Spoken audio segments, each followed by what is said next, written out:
Pekebun kecil getah, pesawah dan nelayan terima bantuan khas Aidilfitri RM200.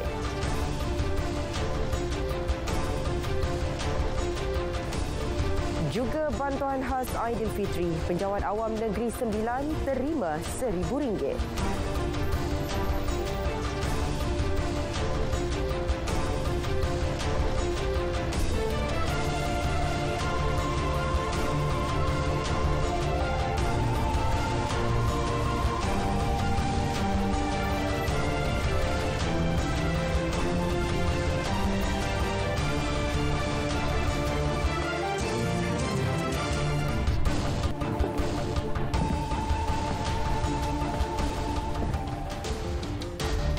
Assalamualaikum dan salam Malaysia Madani. Edisi Rabu 29 Mac 2023 Berita Wilayah membawakan laporan terkini seluruh negara.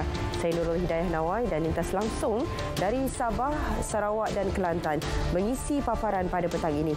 Terus setia 1 jam bersama Berita Wilayah.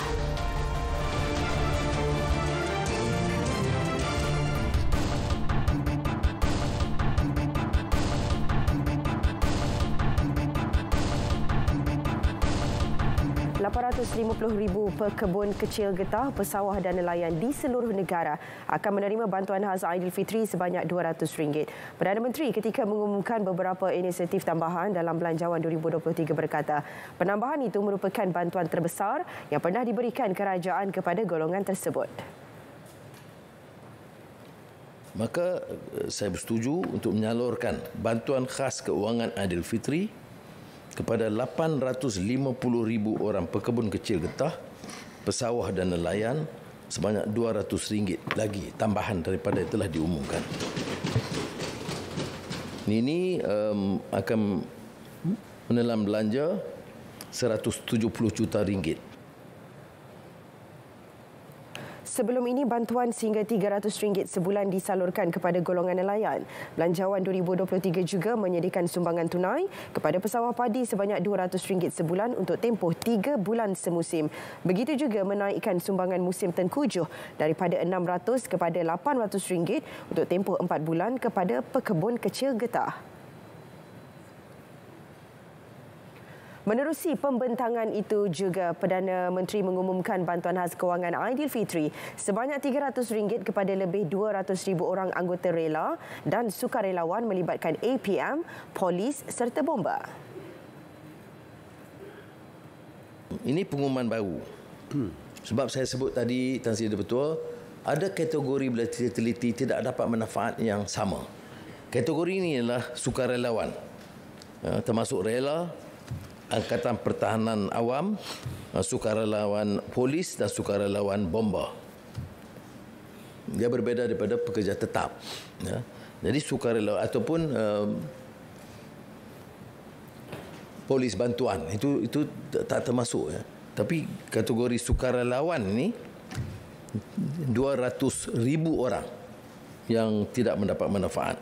Jadi sukarelawan uniform, mereka juga hadapi masalah menjelang Aidilfitri, maka saya setuju untuk memberikan sagu hati kepada mereka sebanyak RM300. Kesemua bayaran bantuan khas kewangan Aidilfitri akan dibuat pada bulan pertengahan April 2023. Baik saudara, mulai 1 April ini, skim jaminan kredit perumahan SJKP akan diperluas merangkumi kedua-dua golongan berpendapatan tetap dan tidak tetap untuk memiliki rumah pertama mereka. Untuk itu, dana pembiayaannya ditingkatkan kepada RM5 bilion. Syarikat Jaminan Kredit Perumahan SJKP telah ditambah baik dengan meningkatkan dana jaminan pembiayaan daripada RM3 bilion kepada RM5 bilion untuk membantu pembeli rumah kali pertama, terutamanya mereka yang tidak berpendapatan tetap. Mulai 1 April 2023, kerajaan akan memperluaskan sasaran SJKP, Syarikat Jaminan Kredit Perumahan, bagi merangkumi kedua-dua golongan berpendapatan tetap dan tidak tetap untuk memiliki rumah pertama mereka. Ikhtiar ini akan memberi manfaat khususnya isi rumah dalam kategori B40 dan M40. Ikhtiar berkenaan memanfaatkan khususnya isi rumah dalam kategori B40 dan M40. Bagi terus menggalakkan pemilikan rumah, kerajaan akan meneruskan pengecualian duty stamp bagi pemilikan rumah pertama dengan pengecualian sepenuhnya duty stamp bagi rumah bernilai RM500,000 ke bawah. Manakala pengecualian duty stamp 75% untuk rumah bernilai lebih RM500,000 hingga RM1 juta. 9,938 pendatang asing tanpa izin parti diusir Jabatan Imigresen Sabah sejak 2021. Menurut Timbalan Menteri Dalam Negeri Datuk Seri Dr. Syamsul Anwar Nasarah, pada tahun ini di Sabah 265 operasi dilaksana, 487 ditangkap dan 6,405 pemeriksaan. Bagi memastikan usaha pengusiran dilaksanakan dengan cekap, Jabatan Imigresen Negeri Sabah mengambil tindakan secara konsisten seperti berikut. Pertama, mempergiatkan usaha pengusiran parti ke negara asal dan mengadakan rundingan secara berkala dengan pihak Kedutaan Negara Filipina dan Indonesia dan bekerjasama bagi mempercepatkan proses penghantaran pulang tahanan ke negara asal. Tambah beliau, KDN memandang serius berkaitan masalah ini yang memerlukan strategi pembanterasan secara berterusan. KDN ketika ini sedang memperhalusi pelan strategi penguatkuasaan pendatang asing tanpa izin lebih komprehensif dan menyeluruh. Penjawat awam Negeri Sembilan akan menerima bantuan kewangan khas Aidilfitri RM1,000 14 April ini. Menteri Besar Negeri Sembilan Datuk Seri Aminuddin Harun berkata untuk itu RM3.796 juta diperuntukkan. 3,796 penjawat awam bakal menerima bantuan berkenaan. Ini tidak termasuk badan berkanun, pihak berkuasa tempatan dan syarikat berkaitan kerajaan. Pemberian ini kita beri adalah kerana kita dalam bajet tersebut kita telah anggarkan pendapatan pada tahun 2022 itu sekitar 400 lebih, tetapi apabila kita capai 523 juta, ini merupakan satu pendapatan yang cukup baik, surplus yang sepatutnya kita defisit ketika 88 juta kita bertukar kepada surplus 31 juta.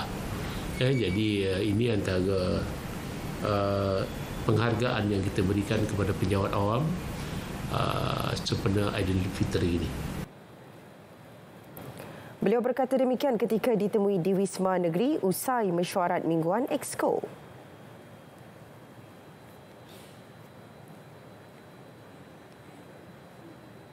Baik saudara, seperti biasa sebelum ke berita seterusnya, kita ikuti dahulu kemas kini cuaca semasa langsung bersama Pegawai Met Malaysia Wan Muhammad Hafiz Hussein. Silakan Wan. Ya, Assalamualaikum dan salam sejahtera. Laporan cuaca pada petang ini kita lihat terus paparan gemerada bagi melihat apa yang berlaku pada ketika ini. Seperti diramalkan, hujan berseteribut petir kini sedang berlaku di hampir ke semua negeri di semenanjung Malaysia. Kini yang tidak mengalami hujan hanyalah di Negeri Sembilan dan juga di Negeri Melaka. Pada kini hujan berseteribut petir kini sedang berlaku dan ianya lebih tertumpu di bahagian pantai barat dan juga di utara semenanjung Malaysia. Baik, dengan keadaan angin yang kita terima pengaruh angin daripada arah timur laut, jadi hujan yang berlaku di bahagian pedalaman semenanjung akan terus memasuki ke kawasan negeri-negeri utara dan juga pantai barat. Jadi hujan ribut petir yang berlaku pada ketika ini kita jangkakan ianya boleh berlanjutan sehingga ke malam nanti. Baik, bagi negeri Sabah dan juga Sarawak pada ketika ini seperti semenanjung, keadaan cuaca lembap, hujan berseteribut petir kini sedang berlaku di kesemua bahagian bagi kedua-dua negeri. Di Sabah ianya lebih tertumpu di bahagian pedalaman dan juga di bahagian pantai barat. Begitu juga di bahagian tengah dan juga bahagian barat di negeri Sarawak, hujan berseteribut petir kini sedang berlaku. Hanya di bahagian Kapit dan juga bahagian Miri sahaja buat masa kini sedang mengalami hujan di 1-2 tempat. Dan keadaan lembap yang berlaku bagi kedua-dua negeri ini di negeri Sabah dan juga Sarawak juga seperti Semenanjung, kita menjangkakan ianya boleh berlanjutan sehingga ke malam nanti. Seperti sedia maklum, buat masa kini negara kita berada pada fasa peralihan monsun dan keadaan cuaca yang berlaku ini ianya adalah normal. Pada fasa perayaan monsun ini, angin kencang, banjir kilat, tanah runtuh, pokok tumbang, panahan kilat dan kerosakan pada struktur yang tidak kukur ianya boleh berlaku. Oleh itu, orang ramai diminta untuk amalkan langkah keselamatan untuk memastikan kesejahteraan anda dan juga keluarga. Sentiasa peka dengan perkembangan cuaca. Maklumat dan amaran terkini boleh diperolehi melalui www.met.gov.my dan di kesemua media sosial rasmi Map Malaysia. Dan jangan lupa muat turun aplikasi My Cuaca dan rakam map bagi maklumat yang terkini dan sahih. Sekian saja. Saya Wan Hafiz. Assalamualaikum dan salam Malaysia Madani.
Komunikasi dan Digital KKD berhasrat menarik lebih ramai anak muda terlibat dalam ekonomi digital menerusi platform Pusat Ekonomi Digital PEDI.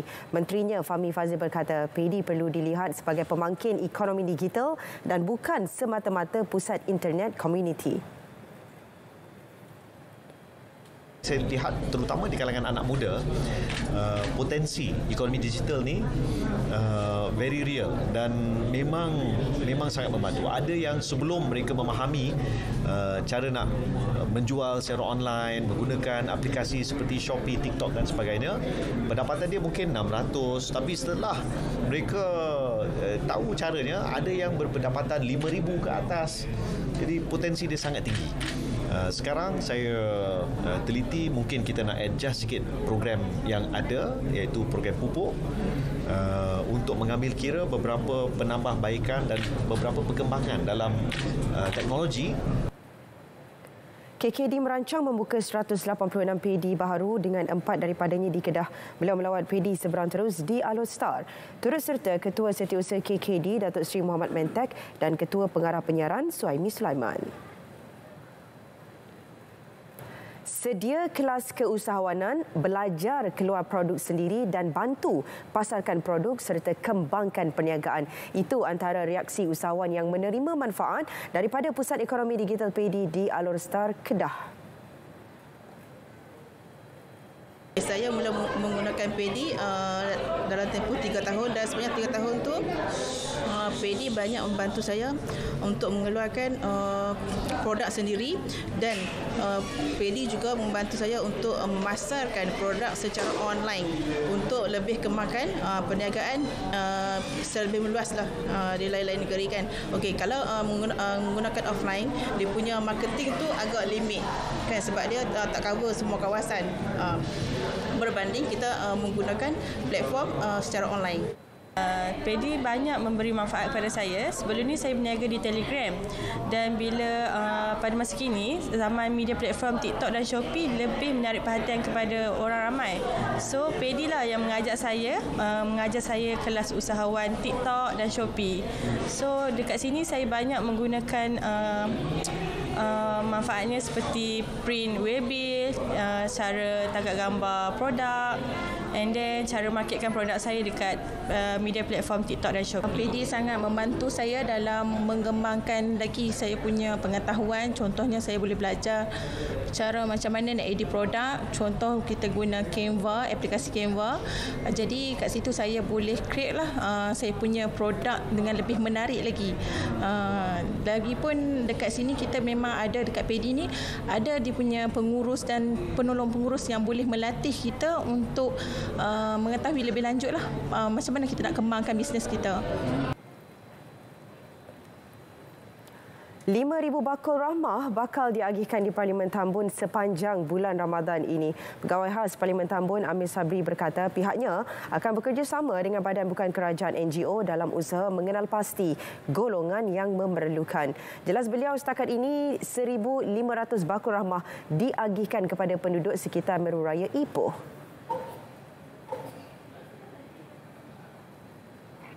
Kebanyakannya memang barang-barang keperluan lah seperti bihun, tepung, beras, ada sardin dan minyak masak dan ada beberapa barang lain lagi lah yang mana saya kira ianya dapat sekurang-kurangnya meringankan sedikitlah beban. Anggaran barang tu saya lihat seperti dalam 80 ke 100 ringgit lah untuk sebuah keluarga.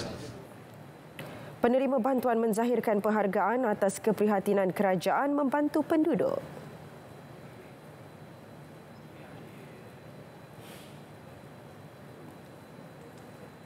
Barang pun kenaikan barang ni tak menentu ya. Kita dapat ini meringankan lagi lah. Ringankan sikit lah saya mendatang. Saya orang maknanya terima kasih MPM kasih barang makan saya orang syarat doa. Yalah baguslah selama hari ni kita pun buat apa ni bantuan banyak dapat lah. Pertama Cik Hasanu bagi kan. Macam baci tu dah dapatlah bekalan makan makanan kering apa semua. Tu yang apa macam gembira tu. 3 lelaki tempatan memiliki senapang patah, peluru hidup dan busur buatan sendiri tanpa lesen ditahan di Padang Terap Kedah. Serbuan dibuat di 2 buah rumah secara berasingan berdasarkan maklumat awam. Timbalan Ketua Polis Kedah, Datuk Muhammad Rozi Syari menerusi kenyataan memaklumkan peralatan tersebut dipercayai digunakan untuk memburu hidupan liar di kawasan terbabit sebagai sumber pendapatan. Kesemua suspek berusia antara 20 hingga 32 tahun. Kes disiasat di bawah Seksyen 8 Akta Senjata Api kurungan penalti lebih berat 1971 dan Seksyen 8 Akta Senjata 1960. Jika sabit salah, hukuman penjara 14 tahun dan sebatan. 2 daripada 3 suspek dituduh di Mahkamah Session Alustar pada 27 Mac lalu. Justru pihak polis memberi peringatan kepada orang ramai supaya tidak terjebak membeli atau memiliki sebarang senjata api tanpa lesen yang sah.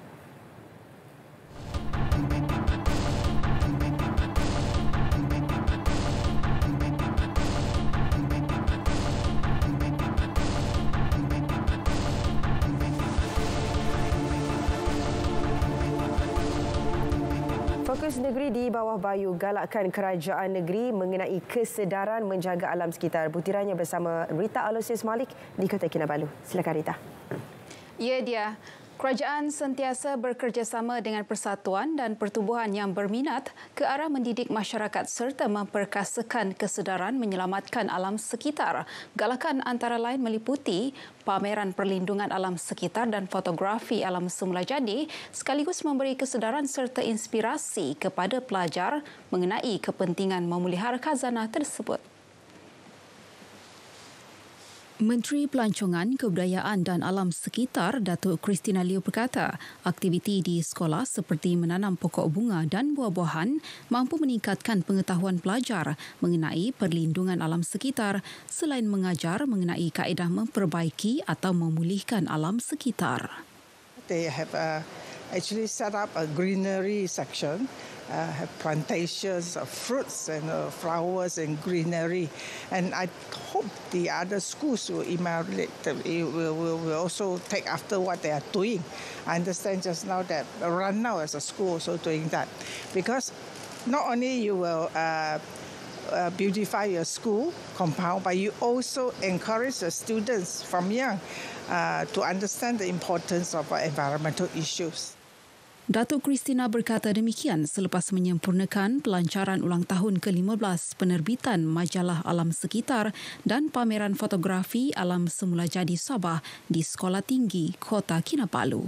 Dalam pada itu, beliau berharap penerbitan Jurnal Perlindungan Alam Sekitar ini akan membantu menyedarkan orang ramai tentang isu-isu berkaitan seperti kemerosotan dan pemeliharaan alam sekitar. Seramai 11,000 anggota polis Diraja Malaysia PDRM Negeri Sabah diseru untuk terus memberikan perkhidmatan yang cemerlang dan berkualiti kepada masyarakat setempat. Pesuruhjaya Polis Sabah Datuk Idris Abdullah berkata, sebagai anggota keselamatan dan juga penjawat awam, tugas yang diberikan hendaklah dilakukan dengan ikhlas selain menganggap tanggungjawab yang diberikan merupakan ibadah. Datuk Idris berkata demikian ketika ditemui selepas melakukan kunjungan hormat kepada Yang di-Pertuan Negeri Sabah Tun Johar Mahiruddin di Istana Seri Kinabalu. Saya mengucapkan banyak terima kasihlah, terutama pada kerajaan negeri Sabah, kerana sepanjang saya berkhidmat di Sabah di sini, saya cukup mendapat bantuan yang penuh daripada kerajaan negeri dan juga daripada kerajaan persekutuan.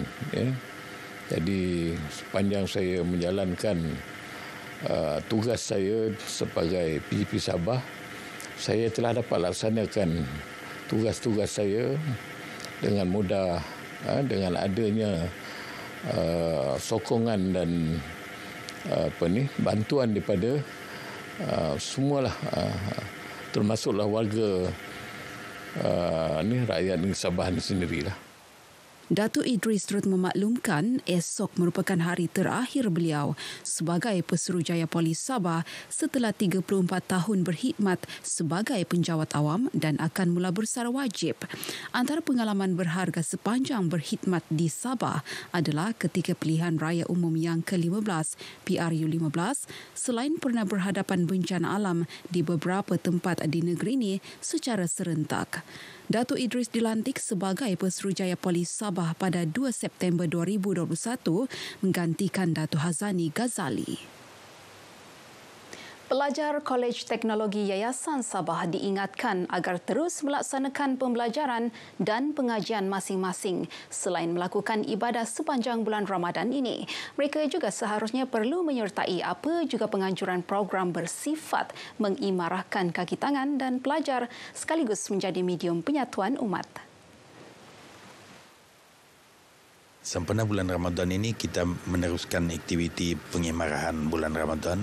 Antaranya kita menghidupkan suasana tarawih pada waktu malam, bertadarus pada siang hari, dan kolej juga menganjurkan majlis berbuka puasa bersama dengan pelajar dan juga media. Selain daripada itu, kami bersama dengan Sabah BFM akan ke Lumadan di Beaufort untuk menyantuni beberapa asnaf di sana. Beliau berkata demikian kepada media selepas mengadakan kunjungan hormat kepada Yang di-Pertuan Negeri Sabah Tun Johar Mahiruddin di Istana Seri Kinabalu. Kunjungan bertujuan memaklumkan Tun Johar mengenai pelantikan beliau sebagai Ketua Pegawai Eksekutif Berkuat Kuasa 1 Ogos 2022 selain memberi taklimat mengenai perkembangan kolej. Haji Samin turut memberitahu bahawa pihaknya akan menghantar 30 pelajar cemerlang tempatan untuk menyambung pengajian di Timur Tengah dalam bidang pengajian Islam dan perubatan. Semua pelajar yang ditaja oleh Yayasan Sabah dan Kerajaan Negeri itu akan mengikuti kursus khas 5 bulan terlebih dahulu sebelum menyambung pengajian mereka. Seramai 35 kanak-kanak dari Rumah Amal Anak Yatim Kingfisher diraikan dalam satu jamuan berbuka puasa di BTC Mall Inanam Kota Kinabalu. Ia sebagai pelaksanaan tanggungjawab sosial korporat CSR kumpulan syarikat BTC Berhad kepada golongan memerlukan pada Ramadan kali ini.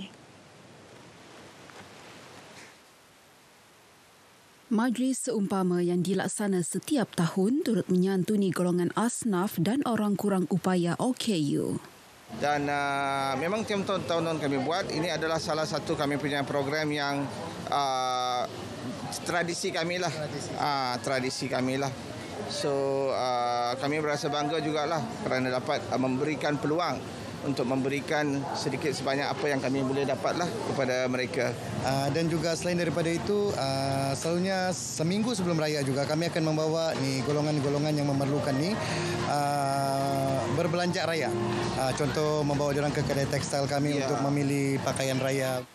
Mereka ditemui RTM pada jamuan berbuka puasa bersama anak-anak yatim di BTC Mall Inanam di Kota Kinabalu. Baik, paparan tadi mengakhiri perkembangan dari Sabah untuk petang ini. Terus sahaja bersama Dia Nawai di Angkasa Puri untuk lebih banyak berita dalam negeri selepas ini. Dia? Baik, terima kasih Rita. Langsung dari Sabah.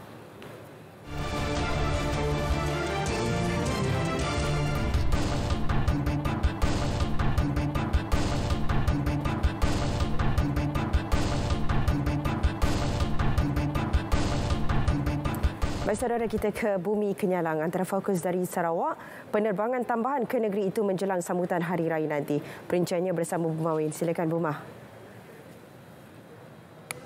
Terima kasih Dia. Baik, sebelum itu kita ke perkembangan ini. Seramai 60 pelajar daripada Sekolah Madrasah Tahfiz Falah I Daren BDC dan Madrasah Al-Khairat menerima sumbangan Ramadan pada program Jalinan Kasih Yayasan Ragat.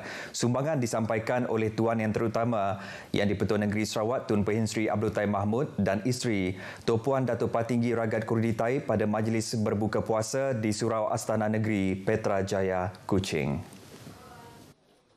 Pada majlis itu, Tun Pehin Sri Abdul Tai Mahmud dan isteri menyampaikan sumbangan berupa bakul makanan dan wang tunai kepada para penerima sebagai meringankan beban sepanjang meraihkan bulan Ramadan ini. Tun Pehin Sri Abdul Tai Mahmud dan isteri turut meluangkan masa bersama para jemaah menunaikan solat maghrib, isyak dan tarawih. Turut hadir Timbalan Menteri Pembangunan Wanita, Kanak-kanak dan Kesejahteraan Komuniti, Datuk Rose Yunus. Baik, saudara, jumlah kekerapan penerbangan ke Sarawak akan ditambah menjelang sambutan Hari Raya Aidilfitri dan musim cuti sekolah April ini. Menteri Pengangkutan Sarawak Datuk Seri Lee Kim Shin menerusi satu kenyataan media menyatakan tambahan tersebut melibatkan tambahan 12 penerbangan pesawat Malaysia Airlines bermula dari 18 April sehingga 7 Mei untuk penerbangan dari Kuala Lumpur, Kuching dan Kota Kinabalu ke Kuching. Datuk Seri Lee memberitahu keputusan tersebut dicapai hasil persetujuan bersama Suruhanjaya Syarikat Penerbangan Malaysia MEFCOM, Malaysia Aviation Group MAG dan pihak kementerian di Kuching pada Isnin lepas. Pada masa sama, pihak pengurusan Firefly turut mengumumkan jadual penerbangan baru di Sarawak yang merupakan sebahagian daripada Pelan Hybrid Flexi 3.0 untuk khidmat penerbangan luar bandar RAS yang dijangka bermula 16 Mei tahun ini. Ia melibatkan 2 jadual penerbangan pergi dan balik dari Kota Kinabalu Kuching dan Miri Kuching dengan anggaran masa operasi masing-masing dari 12.45 tengah hari dan 4.25 petang. Dalam usaha menyokong RAS ini, Maswing turut melancarkan 2 penerbangan baru 2 kali seminggu dari Miri ke Longbanga bermula 26 Mac lalu, selain 6 tambahan penerbangan pergi balik dari Limbang ke Kuching bermula 18 April sehingga 4 Jun ini sempena Hari Raya Aidilfitri dan Gawai Dayak. Hadir sama dalam perjumpaan tersebut ialah Ketua Pegawai Eksekutif CEO MAG Ahmad Luqman, pihak MEFCOM Jaafar Drus Ahmad, Ketua Pegawai Operasi COO Maswing Suresh Singham dan pegawai-pegawai kanan kementerian. Kerajaan kekal komited dalam memastikan setiap projek dapat dilaksanakan dengan cepat dan efisien. Timbalan Menteri di Jabatan Premier Sarawak Hal Ehwal Korporat, Penerangan dan Unit Komunikasi Awam Sarawak UKAS, Datuk Abdullah Saidul berkata menerusi mesyuarat Jawatankuasa Pembangunan Bahagian Khas Sarike yang merupakan sebahagian daripada kaedah dalam memantau pelbagai projek yang sedang dilaksanakan. Datuk Abdullah Saidul menjelaskan melalui mesyuarat itu juga wakil rakyat berpeluang untuk melihat status setiap projek dan permasalahan yang terdapat pada projek sama ada ia lambat ataupun dikategorikan sebagai projek sakit dan sebagainya. Ujarnya dalam masa yang sama juga, agensi-agensi yang berkaitan dapat memberi maklum balas bukan hanya pada status projek, malahan cadangan mereka juga diambil kira. Ini adalah salah satu inisiatif kerajaan untuk memastikan setiap projek dapat dilaksanakan dengan cepat, dengan efisien dan sebagainya. Sudah tentu tidak ada projek yang dilaksanakan dengan sempurna dan di sinilah agensi-agensi berkaitan termasuk wakil rakyat memberi idea supaya pentadbiran pengurusan projek ini dapat dikemaskan ataupun dipermudahkan dan sebagainya. Beliau berkata demikian kepada media selepas menghadiri mesyuarat yang dipengerusikan oleh Residen Serikeh, Michael Roni Langgong, yang juga dihadiri hampir 40 lebih agensi-agensi berkaitan. Tambahnya, kerjasama yang diberikan oleh semua agensi adalah pada tahap yang memuaskan dan berharap kerjasama dan keakraban tersebut dapat diteruskan. Datuk Abdullah yang juga merupakan ahli Dewan Undangan Negeri Adun Smop berkata kerajaan di bawah gabungan Parti Sarawak akan sentiasa memastikan projek yang diumumkan untuk rakyat harus dilaksanakan dengan cekap. Jabatan atau agensi kerajaan yang berkaitan digesa untuk turun padang dan melihat sendiri projek-projek sakit agar permasalahan yang dihadapi dapat diatasi dengan segera. Menurut Ahli Dewan Undangan Negeri Adun Meluan, Roland Duat Jubin, pihak yang bertanggungjawab harus mengambil berat tentang projek-projek yang dilaksanakan khususnya di kawasan luar bandar. Roland Duat turut mendedahkan di Julau terdapat 2 projek yang dikategorikan sebagai projek sakit, iaitu projek Sekolah Daif di Sekolah Kebangsaan Nanga Antai dan Sekolah Kebangsaan Nanga Serau. Saya tahu keperluan guru di kawasan pendalaman ataupun di Sekolah Daif amat memerlukan bantuan segera. Ini yang saya sarankan agar pihak bertanggungjawab atau pihak federal side dapat melihat perkara ini. Dan juga saya berharap pihak federal dapat turun padang melihat keadaan projek-projek. Ujarnya sekiranya projek tersebut dalam proses pembinaan, pihak bertanggungjawab harus mengenal pasti masalah dan mengambil tindakan agar lebih cepat dan segera disiapkan. Tambahnya sekiranya tindakan segera diambil, ianya akan memudahkan urusan semua pihak dan sekolah tersebut dapat digunakan. Beliau berkata demikian kepada pihak media selepas menghadiri mesyuarat jawatan kuasa pembangunan bahagian khas di sisi khas Serikeh. Jelasnya mesyuarat itu penting bagi berkongsi maklumat penting serta perkembangan terkini projek-projek setiap kawasan. Berupaya mengurangkan kesan kenaikan harga barang, inisiatif Rahmah kini semakin diterima ramai. Kota Semarahan menjadi lokasi terbaru yang menawarkan Bazar Ramadan Rahmah. Baik, untuk perincian lanjut, kita bersama wartawan Syadikin Barin. Dikin, silakan. Baik Buma, bercakap mengenai soal barang makan siap kini sedikit sebanyak menimbulkan kerisauan di kalangan kita rakyat dengan kenaikan harga harian yang semakin meningkat. Lebih-lebih lagi menjelang musim perayaan yang kian menjelang kini. Pun begitu dengan inisiatif kerajaan menyediakan menu rahmah di seluruh negara kini memberikan kita sedikit kelegaan dengan membolehkan ramai lagi masyarakat untuk mendapatkan hidangan harian dengan harga yang rendah. Kini saya berada di salah sebuah bazar Ramadan yang terdapat di Semarahan yang menyajikan pelbagai menu rahmah dengan harga serendah RM5. Ini merupakan antara 38 lokasi di seluruh Malaysia yang menyahut seruan kerajaan menjual menu rahmah di dalam bazar Ramadan mereka. Antara yang terjual dalam menu ini termasuklah kuih-muih dan juga lauk pauk dan juga pelbagai lagi hidangan juadah berbuka puasa dengan harga yang berpatutan. Seperti yang anda boleh lihat di belakang saya ini, semakin ramai pengunjung yang masuk ke Bazar Ramadan ini untuk mendapatkan hidangan berbuka puasa mereka yang akan berbuka dalam masa kurang daripada 2 jam lagi bagi kawasan Kuching dan Semarahan. Namun ingin saya ingatkan kepada anda semua dan diri saya sendiri untuk membeli mengikut kadar kemampuan dan elakkan pembaziran. Uma, saya kira sekian dulu laporan saya Syadikin Barin daripada Kota Semarahan. Kita kembali bersama Buma. Baik Dikin, terima kasih atas laporan anda. Bulan Ramadan bukan alasan untuk pasukan polis leka dalam menjalankan tugas. Pesuruhjaya Polis Sarawak Datuk Muhammad Azman Ahmad Sapri menegaskan bulan puasa tidak boleh dijadikan alasan untuk mengurangkan tugasan harian. Datuk Muhammad Azman sebaliknya berkata tugasan rondaan perlu diteruskan seperti biasa untuk mencegah jenayah dan menjaga keselamatan masyarakat. Selain itu, beliau juga menasihatkan orang ramai agar sentiasa berhati-hati terutama ketika berurusan di bank dalam membuat persiapan raya selain merancang perjalanan balik ke kampung. Beliau menyatakan demikian pada Majlis Iftar Ramadan Ibu Pejabat Polis Daerah Kuching bersama CP di Masjid Al-Mujahidin, Kompleks Perumahan Polis Tabuan Jaya, Kuching.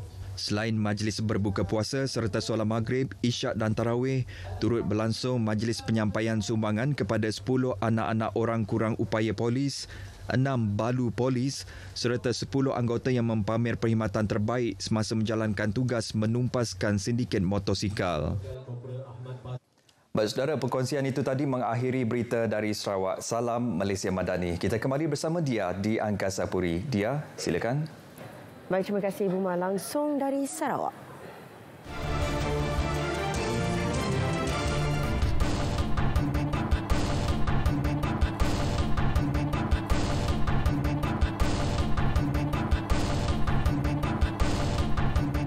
Baik saudara, perkembangan seterusnya, pelbagai reaksi diterima berkaitan harga keperluan harian di Terengganu. Tinjauan RTM di Pasar Cabang 3 Kuala Terengganu mendapati harga barangan masih terkawal meskipun berlaku beberapa kenaikan pada barang komoditi. Berkadang macam biasa, tak ada masalah.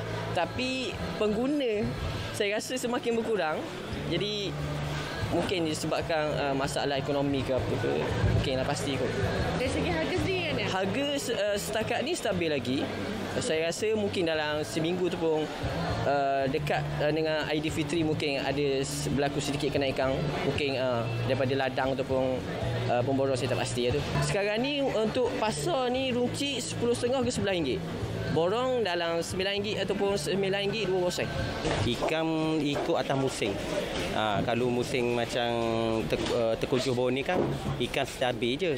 Kalau ikan sekarang ni dia akan meningkat sebab permintaan banyak daripada semua lah. Mana orang jual bazar tu ramai kan.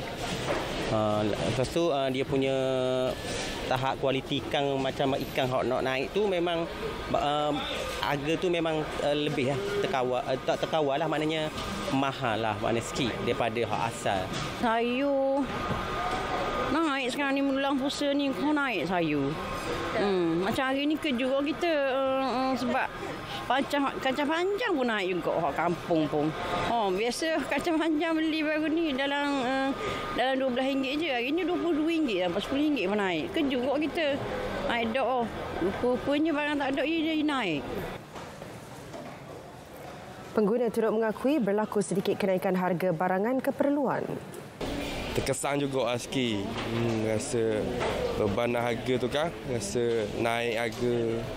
Kau nampak sangat naik harga ni apa? Ayam, telur, ikan, sayur gitu je lah. Memang kena beli juga. Terpaksa memang kena beli. Peluang harian kita kan, kena beli jugalah. Rasa semua naik. Sayur pun naik, macam makanan kan. Kalau kita beli makanan siap dah pun semua naik.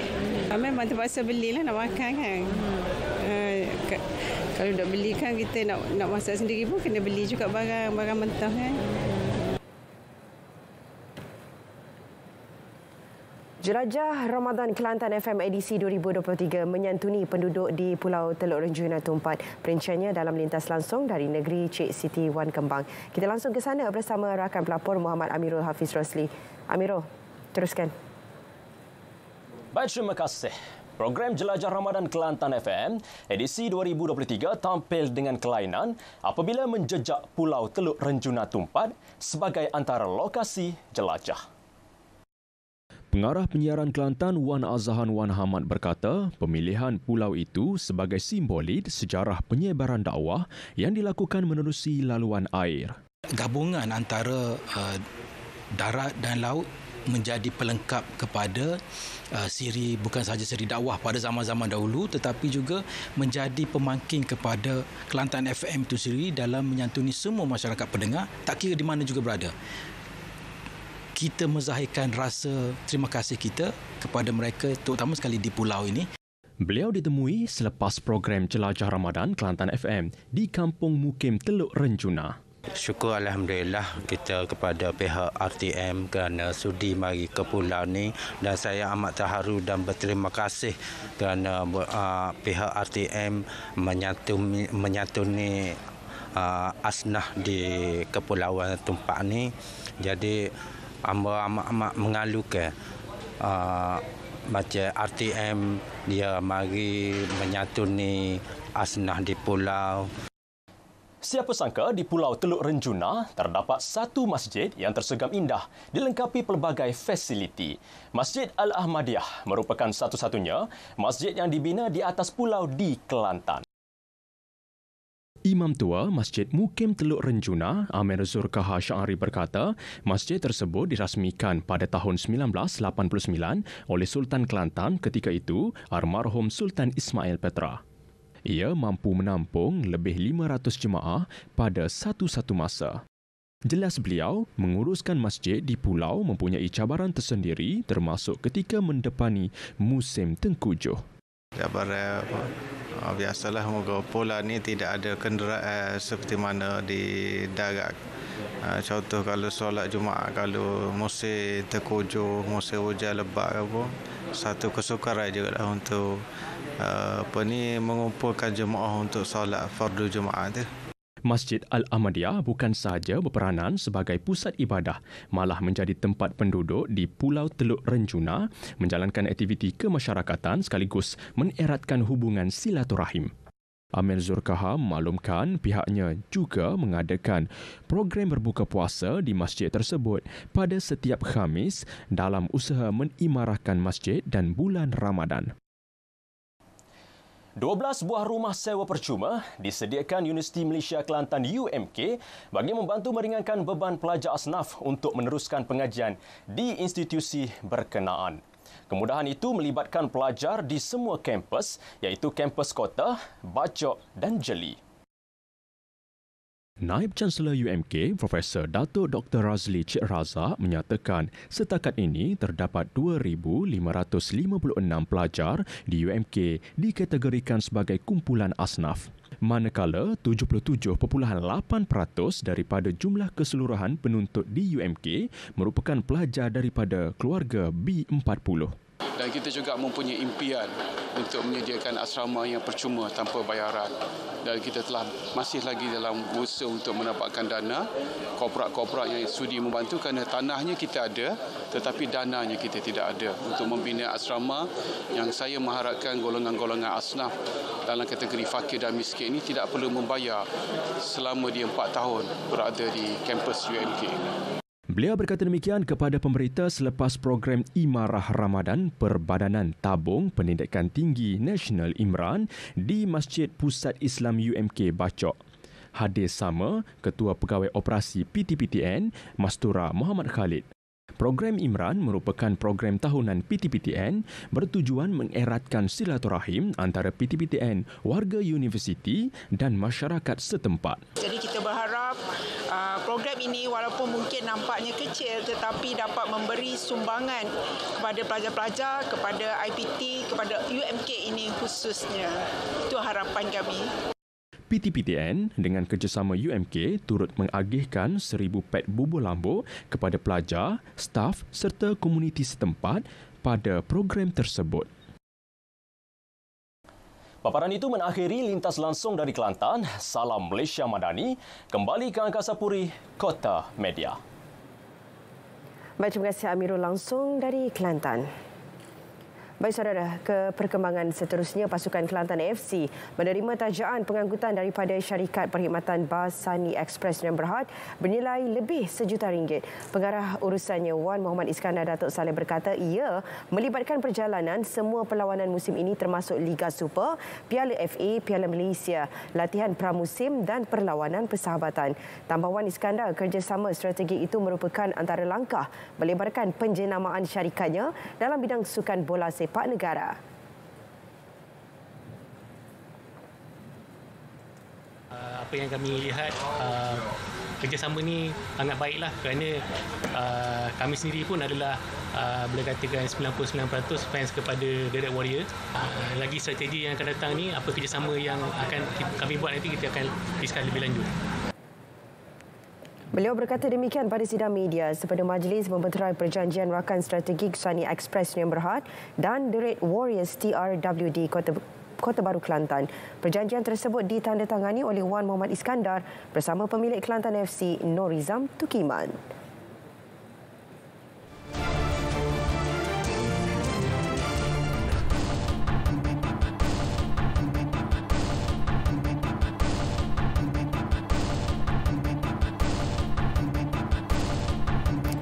Jelajah Ramadan RTM 2023 hari ini singgah di 3 masjid di Negeri Sembilan. Bagi mengetahui perinciannya bersama rakan penyampai Nur Syikin Harun. Silakan, Syikin. Baik, terima kasih. Tahun ke-11 penganjuran jelajah Ramadan, Negeri FM menyantuni 3 buah masjid di sekitar daerah Seremban termasuk program ziarah dan penyerahan sumbangan yang melibatkan 112 orang asnaf. Jelajah Ramadan Negeri FM kali ini turut dijayakan dengan kerjasama daripada rakan strategik. Jadi untuk berkongsi mengenainya, bersama-sama saya ketika ini ialah Timbalan Pengarah Jabatan Penyiaran Malaysia Negeri Sembilan, Encik Muhammad Hafiz Makhtar. Baik, Encik Hafiz, mungkin Encik Hafiz boleh kongsikan peranan rakan strategik Negeri FM dalam menjayakan jelajah Ramadan kali ini. Baik, terima kasih Syikin. Untuk jelajah Ramadan kali ini kita mendapat 3 penyumbang utama iaitu daripada Sri Malaysia, Ikonsif dan juga Mumin. Masing-masing memberi sumbangan berupa seperti barang keperluan harian, barang pembersihan diri dan juga barang untuk kesihatan diri, dan masing-masing memberikan barang-barang yang mana memainkan peranan masing-masing dalam membolehkan para asnaf yang menerima barangan ini boleh melakukan kehidupan seharian dengan lebih baik. Diharap dengan kerjasama kali ini dapat memberikan kebagatan kepada para penyumbang dan juga kepada asnaf sendiri. Macam sekarang kita berada di salah sebuah rumah penerima sumbangan untuk hari ini. Jadi pandangan Cik Hafiz lah, kita sebagai sebuah jabatan penyiaran, apa signifikan dalam menyantuni golongan sasar ini?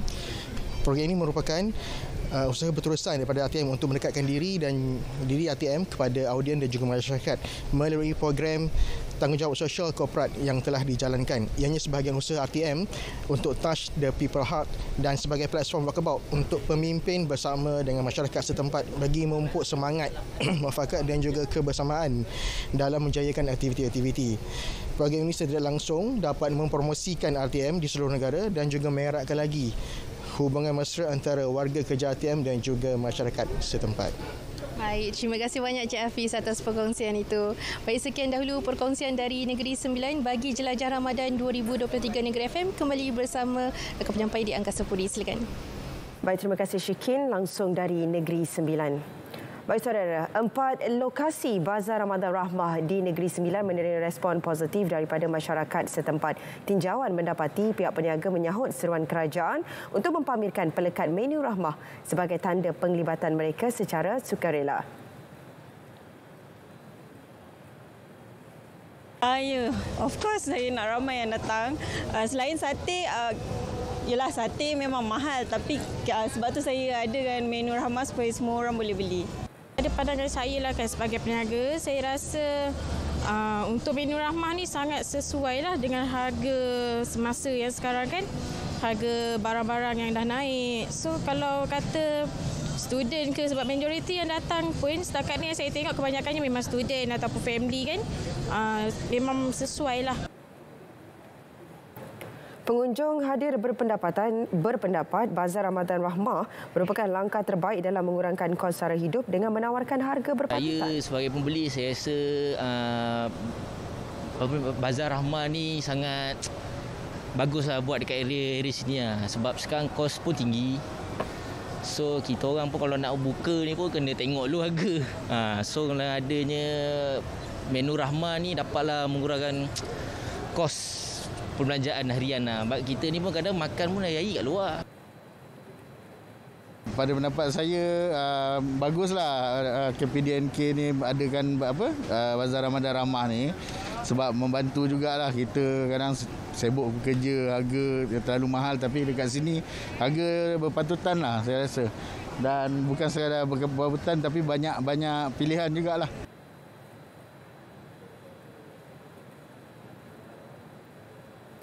Cubaan 5 pendatang asing tanpa izin parti warga Indonesia masuk ke negara ini secara haram melalui perairan Tanjung Bulat Kota Tinggi Johor berjaya digagalkan Agensi Penguatkuasaan Maritim Malaysia Zon Maritim Tanjung Sedeli. Semua parti termasuk pembantu tekong ditahan bersama bot gentian kaca dinaiki mereka di kedudukan 0.3 Batu Nautika Tanjung Bulat kira-kira 5 pagi tadi. Pemangku pengarah Zon Maritim Tanjung Sedeli, Komander Maritim Muhammad Najib Sam berkata, aset Maritim Malaysia digerakkan ke lokasi sebaik menerima makluman orang awam dan berjaya memintas bot berkenaan. Semua lelaki berusia 23 hingga 53 tahun itu tidak memiliki dokumen pengenalan diri yang sah. Bot dan semua parti disiasat mengikut Akta Immigration 1959 Palang 63 serta Akta Pemerdagangan Manusia dan Penyeludupan Migran 2007. Assalamualaikum, salam Malaysia Madani, Kanta 744. Hujan sejak awal pagi tadi. Operasi menghantar bantuan makanan dan cuaca yang cerah pada hari ini untuk melakukan pemantauan dari udara. Ramai 61 orang mangsa telah berjaya diselamatkan. Lagi mangsa ditemui meninggal dunia dalam kejadian tanah runtuh di Patang Kali. 4 mangsa telah dibawa keluar, manakala baki 2 lagi mangsa. Seorang pengarah syarikat bergelar datuk dihadapkan ke mahkamah atas tuduhan rasuah 6 juta ringgit. Ia didakwa menawarkan suapan kepada seorang pegawai daerah sebagai dorongan memperoleh janji. Korban akibat gempa bumi Turki dan Syria.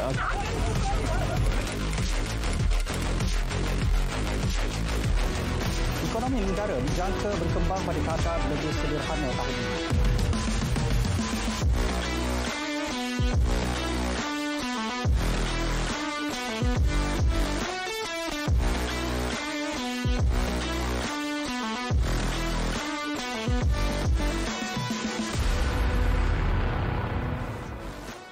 Baik, Kanta 744 berakhir di sini. Ikuti berita perdana selepas ini untuk paparan berita komprehensif. Saya Syarul Islam.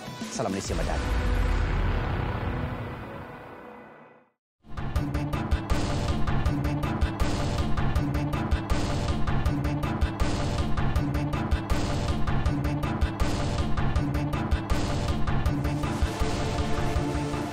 ...369 asnaf di Klang menerima sumbangan Hari Raya bernilai RM184,500. Duli Yang Maha Mulia Sultan Selangor, Sultan Sharafuddin Idris Shah berkenan menyampaikan sumbangan berkenaan selain merasmikan Masjid Kota Raja semalam. Penerima terdiri daripada 83 golongan fakir, 156 orang miskin dan 130 mu'alaf. Keberangkatan diiringi Tengku Permaisuri Selangor, Tengku Permaisuri Nur Rashikin dan Raja Muda Selangor, Tengku Amir Shah.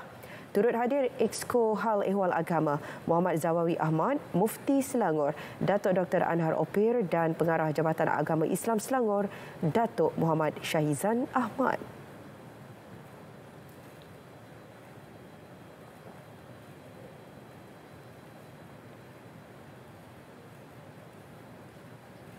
Baik, sedikit perkembangan sukan. Aksi persahabatan antara Tier 1 skuad Harimau Malaya. Anak buah Kim Panggon meneruskan momentum positif apabila melakar kemenangan 2-0 ke atas Hong Kong di Stadium Sultan Ibrahim Iskandar Puteri malam tadi. Disaksikan lebih 4,000 penonton. Muhammad Akhyar Abdul Rashid sekali lagi mencetak nama selaku penjaring apabila meletakkan Malaysia di depan pada minit ke-18 hasil hantaran Faisal Abdul Halim. Beberapa minit sebelum rehat babak pertama, giliran Faisal Faisal pula meledak jaringan kedua sekaligus menamatkan kemarau golnya musim ini. Ia merupakan kemenangan kedua berturut-turut skuad negara selepas menewaskan Turkmenistan 1-0 Khamis lalu. Walaupun berpuas hati dengan keputusan perlawanan, Kim Panggon sempat mengenal pasti beberapa aspek yang perlu ditambah baik. Penuh berisi dan Faisal Alim terus membuktikan beliau mempunyai isi dan kualiti. First game we already much improved. Second game I want to give as much as possible to give player everybody maximize. If I can use all the substitution, we want to maximize, give all the players chance to compete themselves. So I think still we have room to improve. Penghantar kepada Darren Lock, sentuhan pertama yang baik, berjaya membebaskan Faisal Alim. Ancaman yang baik dari Faisal. Hampir. Baik, ini pula sukan hoki. Tiada jaminan buat pemain hoki yang beraksi pada kejohanan hoki dalam Dewan Piala Asia 2022 untuk kekal berada dalam skuad kebangsaan bagi membawa cabaran negara di Sukan Si Kemboja 2023 Mei depan. Ketua Jurulatih Hoki dalam Dewan Muhammad Hanif Cik Halim berkata, peluang masih terbuka dan hanya pemain yang benar-benar layak akan diberi tempat. Tempat semua terbuka. Okey, sekarang ni skuad 15 semua terbuka.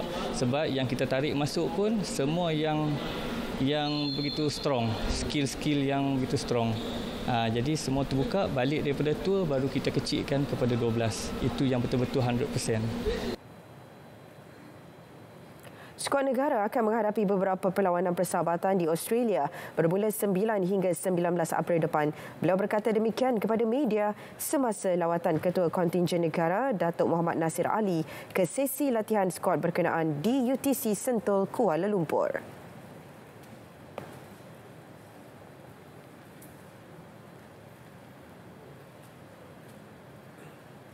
Baik saudara, berita wilayah 29 Mac berakhir di sini. Terus dapatkan perkembangan sahih sepanjang masa melalui portal berita.rtm.gov.my. Yang sahih di RTM, Assalamualaikum, salam Malaysia Madani.